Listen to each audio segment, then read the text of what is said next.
आदर्श विद्या मंदिर उच्च माध्यमिक माझीवाला कक्षा 10वीं विषय विज्ञान भाग 6 अध्याय 8 कार्बन एवं उसके यौगिक बाई जितेंद्र गहलोत। दैनिक जीवन में उपयोगी कुछ महत्वपूर्ण कार्बनिक यौगिक। क्लोरोफ्लोरोकार्बन अर्थात फ्रियॉन। पॉलीक्लोरोफ्लोरो एल्केन को फ्रियॉन के नाम से जाना जाता है।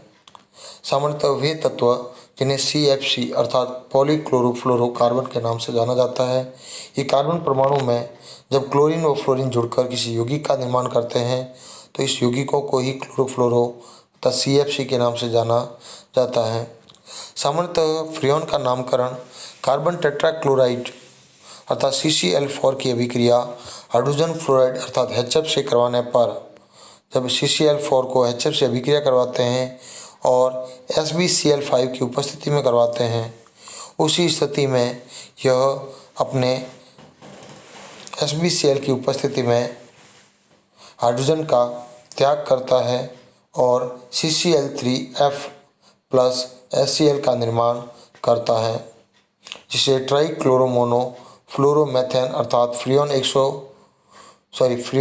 11 के नाम से जाना जाता है। अर्थात एक सामान्यतः फ्रियॉन के नामकरण हेतु हमें मुख्य 3 बिंदुओं को याद रखना होता है कि फ्रियॉन के अणुसूत्र में कार्बन, हाइड्रोजन व फ्लोरीन के परमाणु की संख्या का उपयोग होता है। सर्वप्रथम x का मान होगा जो कि कार्बन की संख्या के से 1 कम होगा। फिर y के रूप में हाइड्रोजन की परमाणु की संख्या का मान से 1 ज़्यादा होगा। वहीं फ्लोरीन की निश्चित संख्या लिखी जाएगी अर्थात उसके रियल नंबर लिखे जाएंगे।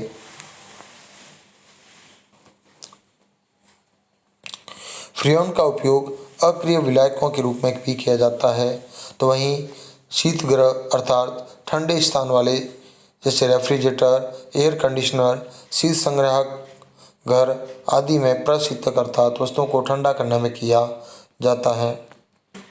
CNG संपीड़ित प्राकृतिक गैस को CNG के नाम से जाना जाता है। इसमें मेथेन तथा कुछ अन्य हाइड्रोकार्बनिक यौगिक होते हैं जिन्हें CNG में कार्बन की प्रतिशत मात्रा का कम भाग होता है, अतः उसके दहन से कार्बन मोनोऑक्साइड एवं कार्बन डाइऑक्साइड गैस बहुत ही कम मात्रा में निकलती है अर्थात बहुत ही कम मात्रा में बनती है। हम सामान्यतः कुछ फ्रियॉन यौगिकों के नामकरण का प्रयास करेंगे। जैसे सर्वप्रथम CFCl3 में सबसे पहले X, Y और Z। X के अंदर हम लिखते हैं कि कार्बन की रियल संख्या कितनी है, तो कार्बन की रियल संख्या 1 है। 1 में से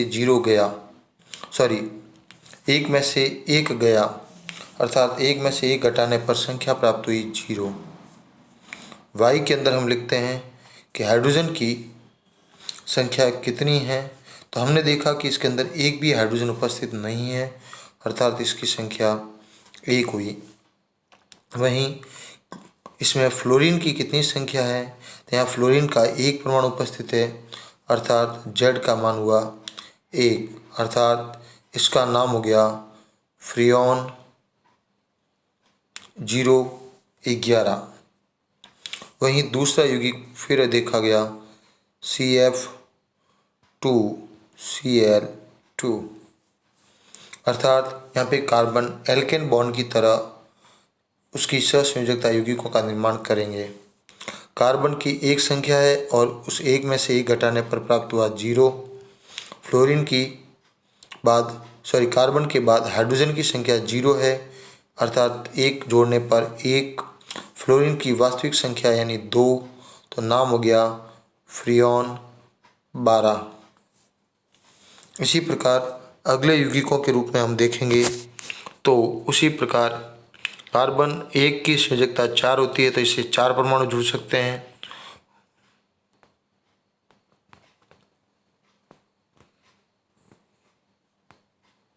इसी प्रकार हम आगे के रूप में भी इन परमाणु व अणुओं के बारे में अध्ययन करने का प्रयास करेंगे। कुछ परमाणु के बारे में और भी बात करें तो जैसे C2F2 और Cl4, तो वापिस वही प्रक्रिया X, Y और Z। X के अंदर कार्बन परमाणु की वास्तविक संख्या से एक कम, तो वास्तविक संख्या 2 है, 2 से 1 घटाने पर 1। फिर हाइड्रोजन की संख्या नहीं है तो उससे 1 ज़्यादा यानी 1। कार्बन के बाद फिर हाइड्रोजन और अब फ्लोरीन की संख्या जो वास्तविक है अर्थात 2, तो इसका नाम हो गया फ्रियोन 112। इसी प्रकार अगले यौगिक में नामकरण C2F2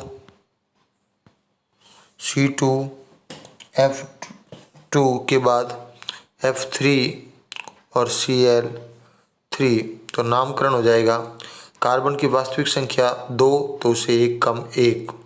हाइड्रोजन नहीं है अर्थात उसकी संख्या +1 यानी 1। फ्लोरीन की वास्तविक संख्या 3, तो इस प्रकार इस यौगिक का नाम हो गया फ्रियोन 113। और इसी प्रकार अन्य फ्रियोन यौगिकों का भी नामकरण किया जाता है और ये फ्रियोन यौगिक अक्रिय विलायक के रूप में प्रयुक्त होते हैं।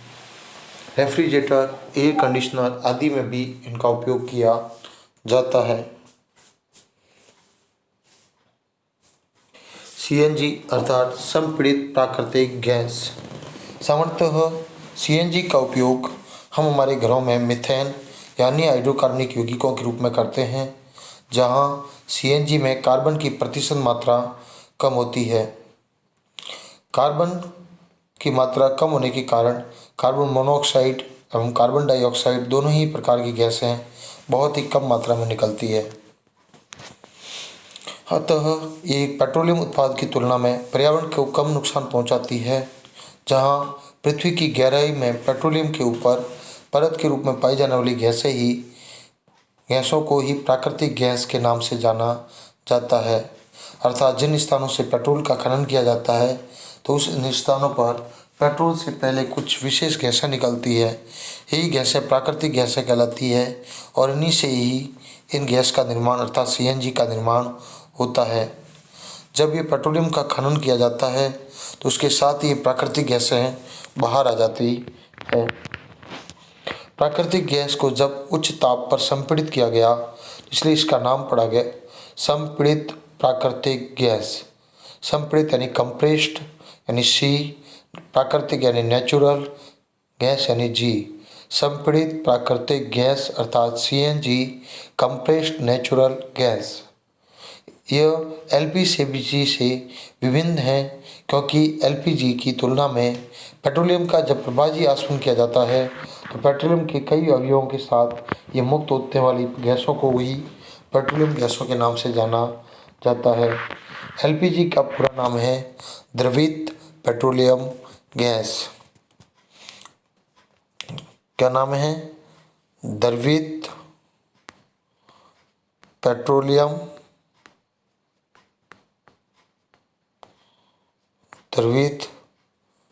Petroleum gas.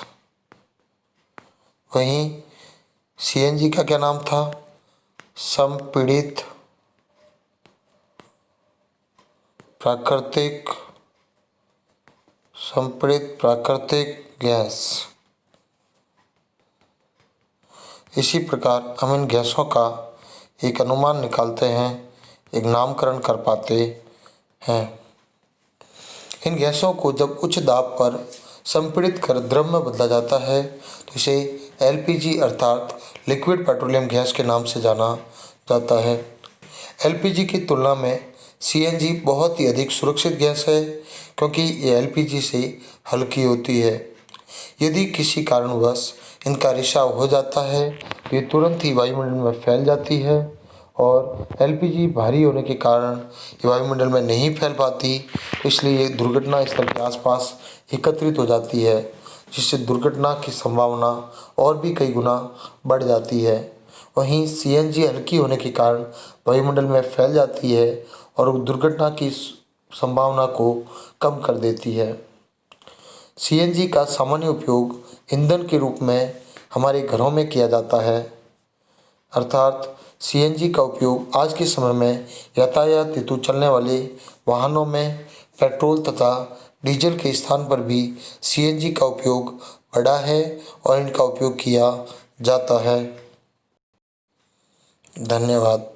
मैं जितेंद्र गहलोत।